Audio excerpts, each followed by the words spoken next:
মার্কেটে বিভিন্ন ধরনের ফাউন্ডেশন পাওয়া যায়, লিকুইড, ক্রিম, পাউডার, বিভিন্ন ধরনের ফাউন্ডেশন পাওয়া যায় এবং বিভিন্ন ধরনের ফাউন্ডেশনের বিভিন্ন ধরনের শেডও পাওয়া যায়। তো আমাদের স্কিনের জন্য আমরা কোন শেডটা ইউজ করব সেটা আমি অবশ্যই তোমাদেরকে জানাবো এই ভিডিওর মাধ্যমে। তবে তার আগে জানতে হবে স্কিন টোন কী, আন্ডারটোন কী। স্কিন টোন হলো আমাদের যে বাইরের লেয়ারটা আমরা দেখতে পাচ্ছি সেটা হলো স্কিন টোন, আর আন্ডারটোন হলো স্কিন টোনের ভেতরে যে লেয়ারটা ওটাকে আন্ডারটোন বলে, যেটা ওয়েদার অনুযায়ী কন্টিনিউ চেঞ্জ হয়।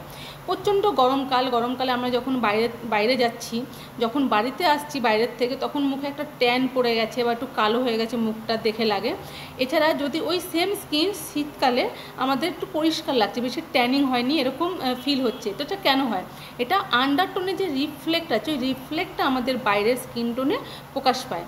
এই আন্ডারটোন 3 প্রকারের হয়: ওয়ার্ম আন্ডারটোন, কুল আন্ডারটোন এবং নিউট্রাল আন্ডারটোন।